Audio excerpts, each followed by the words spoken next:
तो आज हम लोग बात कर रहे होंगे केमिस्ट्री में आगे के बारे में।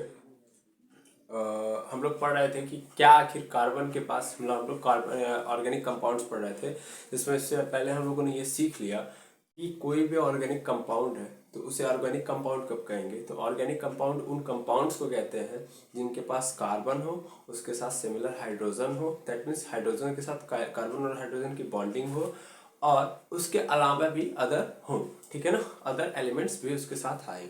मेनली हम देखेंगे तो कार्बन, हाइड्रोजन, नाइट्रोजन, ऑक्सीजन, ये मेन आपको चार दिखाई देंगे ऑर्गेनिक कंपाउंड्स के अंदर। और हम लोगों ने वहाँ पे ये सीखा था कि शुरुआत में ऑर्गेनिक कंपाउंड्स एकदम नहीं थे, लेबोरेटरी में एकदम नहीं बनाए जा सकते थे, लेकिन आज के डेट में हमारे आसपास में देखा जाए तो लगभग 20 मिलियन ऑर्गेनिक कंपाउंड्स हैं।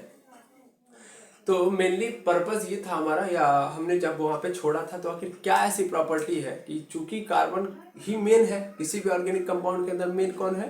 कार्बन, क्योंकि कार्बन ही उस ऑर्गेनिक कंपाउंड का जन्मदाता है। सीधी सीधी बात देखा यही गया कि जहां जहां कार्बन पाया जा रहा है वहां वहां ही ऑर्गेनिक कंपाउंड्स की प्रोबेबिलिटी ज्यादा है। दैट मीन्स कार्बन है तो मैक्सिमम चांस है कि वो ऑर्गेनिक कंपाउंड होंगे। तो आखिर ये कार्बन अकेले ये नहीं कह रहा है कि हाइड्रोजन का इसमें योगदान नहीं है, हाइड्रोजन है, बट इसमें मेन कंपोनेंट कौन होता है? कार्बन। अगर वो हाइड्रोजन के साथ आ रहा है तो ऑर्गेनिक कंपाउंड्स के रूप में कन्वर्टेड रहता है, ठीक है। हाँ, तो मैं ये कह रहा था कि क्या आखिर पावर है कार्बन के पास कि जो शुरुआत में हमको दिखाई नहीं दे रहा था, बहुत आसानी से मिल नहीं रहा था, केवल लिविंग ऑर्गेनिज्म का प्रोडक्ट था, मतलब लिविंग ऑर्गेनिज्म के थ्रू ही बनाया जा सकता था। आज वो उसकी जो जनसंख्या है, आज उसकी जो संख्या है वो 20 मिलियन में जा चुकी है। तो आखिर क्या रीजन है, इसको समझते हैं हम लोग। तो अगर मैं इसका रीजन देखूं तो इसकी रीजन है कि उसके पास एक पावर होती है, दैट इज कॉल्ड कैटिनेशन, श्रृंखलीकरण। श्रृंखलीकरण एक ऐसी पावर है कार्बन के पास जो उसको अलग बना रही होती है, दैट मीन्स जो उसको एक ऐसी पावर देती है जो सबके पास नहीं होती है। मतलब क्या है सर? इसका मतलब यह है कि कार्बन चैन चैन फॉर्म करता है, चैन फॉर्म करता है। चैन चैन मतलब तो सर अच्छी बात है कि आदमी को चैन मिल रहा है तो अच्छी बात है, अगर वो बेचैन नहीं है, चैन में है तो अच्छी बात है, लेकिन वो वाला चैन नहीं। चैन का मतलब आप समझ पा रहे हैं, एक श्रृंखला का निर्माण होता है कार्बन द्वारा। ये सबसे बड़ी बात है, सर नहीं समझा मैं। जैसे कार्बन है, कार्बन एक दूसरे कार्बन के साथ, ऐसे बहुत सारे कार्बन के साथ, वो कार्बन क्या हो सकता है, आपस में बॉन्डिंग करके कार्बन कार्बन एक लंबी चैन बना सकते हैं। देखेंगे अगर आप तो यहाँ पे देखेंगे फिर कार्बन, यहाँ से भी कार्बन, यहाँ से भी कार्बन, ऐसे लंबी एक चैन बनाई जा सकती है कार्बन की। समझ पा रहे हैं? और इस प्रॉपर्टी को हम लोग क्या बोलते हैं? कैटिनेशन। सर इसमें कौन सी बड़ी बात है? कैटिनेशन अगर इसको कहते हैं आप, यानी कैटिनेशन का मतलब एक पावर है, ध्यान देंगे, एक पावर जिसमें कार्बन जो है क्या कर सकता है, या कोई भी एटम एक चैन के रूप में फॉर्म कर सकता है खुद से ही, यानी सेल्फ वो क्या कर सकता है, सेल्फ अगर कोई नहीं आ रहा है तो खुद से भी वो मिलके क्या कर सकता है, स्वयं से। यहाँ पे ध्यान देना, मैं हाइड्रोजन की बात नहीं कर रहा हूँ, मैं कह रहा हूँ कि स्वयं से मिलके वो एक चैन के रूप में फॉर्म हो सकता है। तो उसी प्रॉपर्टी को हम लोग कैटिनेशन बोलते हैं। ओके, तो कैटिनेशन इज नथिंग बट इसमें एक पावर मिल जाती है किसी भी एटम को कि वो एक चैन बना सके। ओके, एक चैन का फॉर्मेशन कर सके। अब क्वेश्चन आता है, सर ये कैटिनेशन की पावर क्या केवल कार्बन के पास है, या इसमें हो क्या रहा है? तो इसमें केवल देखिए चैन बन रहा है, तो ऐसा है, तो ऐसे तो हम लोग नाइट्रोजन के साथ भी ऐसे ऐसे कर सकते थे सर, है ना। नाइट्रोजन देखिए, ऐसे नाइट्रोजन, ऐसे नाइट्रोजन, ऐसे नाइट्रोजन, ऐसे नाइट्रोजन, ऐसे नाइट्रोजन, ऐसे हम लोग भी कर सकते थे सर। बट क्वेश्चन है कि क्या ये पॉसिबल है? ये पॉसिबल नहीं है। ऐसा ऑक्सीजन के साथ भी हम सोच सकते हैं, अपनी हाइपोथेसिस थिंकिंग का यूज कर सकते हैं, but that is not possible. I was समझ?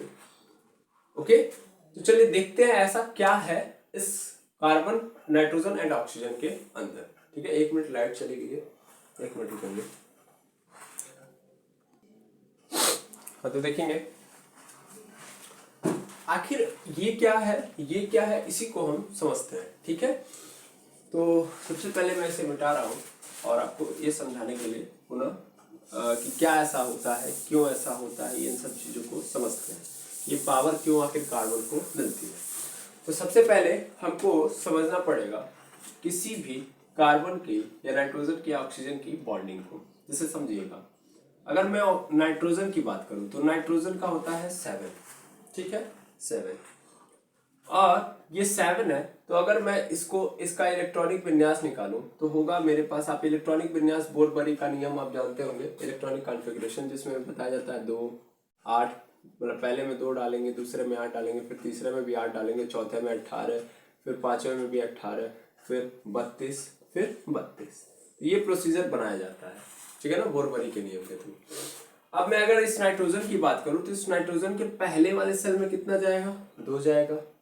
दूसरे में कितना चाहिए, 8, क्योंकि अगर 8 होगा तो ऑक्टेट रूल फॉलो करेगा और फिर वो स्टैब्लिश माना जाएगा। बट यहाँ पे अगर हमने पहले में 2 डाल दिया तो 7 है, तो 7 में से कितना बचा, 5 ही तो बचा, तो 5 ही तो जाएगा। अब 5 जाएगा तो इसका मतलब इस नाइट्रोजन, ये नाइट्रोजन स्टेब्लिश नहीं है, यानी इसको स्टेबल होने के लिए कुल मिला के क्या करना पड़ेगा सर, अभी और इलेक्ट्रॉन को या तो लेना पड़ेगा या तो देना पड़ेगा। अब इसको भी समझो, जैसे यहाँ पे है कितना, 5 है, मुझे चाहिए कितना, 8 होना चाहिए था, लेकिन है 5। अब इसके पास 2 ऑप्शन है, या तो ये 5 को निकाल दे, या तो ये 3 ले ले, यानी ये 5 को निकाल दे, या तो ये 3 इलेक्ट्रॉन ले ले, ठीक है। 2 ऑप्शन है इसके पास, 5 इलेक्ट्रॉन निकाल दे, 3 इलेक्ट्रॉन ले ले। अगर ये 5 इलेक्ट्रॉन निकाल देता है तो ये वाली सेल खत्म, पहले सेल में कितने होने चाहिए, 2 है, आराम से हो जाएगा, ठीक है ना। ये पहले ही इन चीजों को आपको बता दिया जा चुका है केमिकल बॉन्डिंग के अंदर, ठीक है। तो केमिकल बॉन्डिंग चैप्टर में आपको ये एक्सप्लेन कर दिया गया है कि देखिए कोई भी एलिमेंट होता है ना, तो वो इनकी तरह बनना चाहता है, किसके, नॉर्मल गैसेस की तरह। तो helium, neon, argon, krypton, xenon, radon, oganesson. अगर मैं इनका रखूं तो 2 8, सॉरी यहाँ पे होता है 10, फिर होता है ये 18, फिर होता है 36, फिर होता है 54, फिर होता है 86, फिर ये हो जाता है 118। तो ये होता है इलेक्ट्रॉनिक कॉन्फ़िगरेशन, या तो 2 बनाओ, या तो 10 बनाओ, या तो 18, या तो 36, 54, 86 या 118। अगर इनकी तरह आप बना पा रहे हो किसी भी एलिमेंट को तो वो एस्टैब्लिश माना जाएगा, ठीक है ना।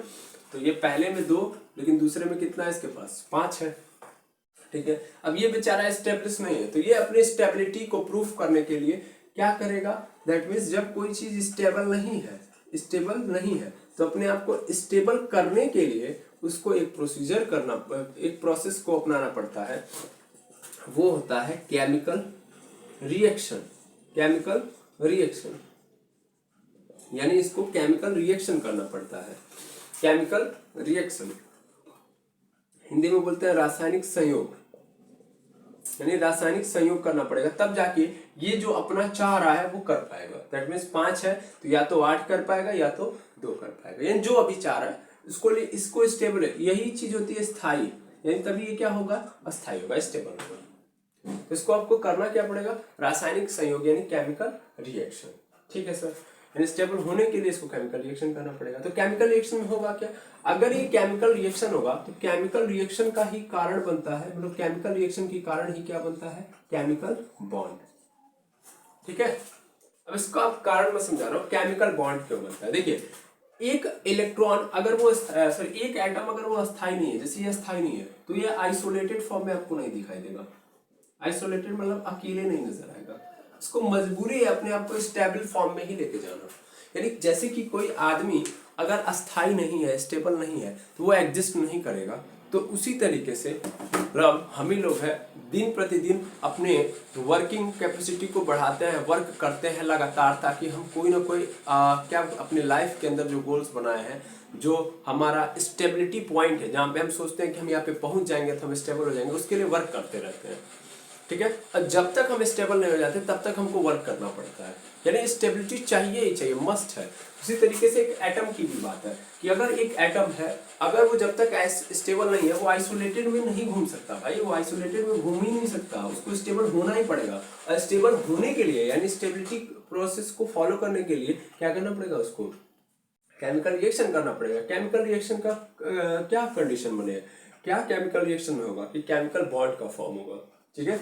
और केमिकल बॉन्ड आपको पता होंगे 3 तरीके के होते हैं, एक होता है आयनिक बॉन्ड, आयनिक बॉन्ड,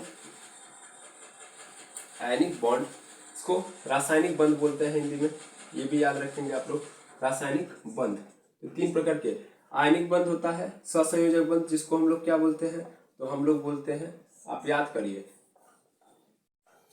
आयनिक बंध, तो इसको हम लोग क्या बोलते हैं, सॉरी आयनिक बंध हो गया, आयनिक बॉन्ड हो गया, इसको हिंदी में पहले लिख लूंगा, आयनिक बंध, ठीक है ना। और उसके बाद आता है कोऑर्डिनेट बॉन्ड, कोऑर्डिनेट बॉन्ड, सहसंयोजक बंध,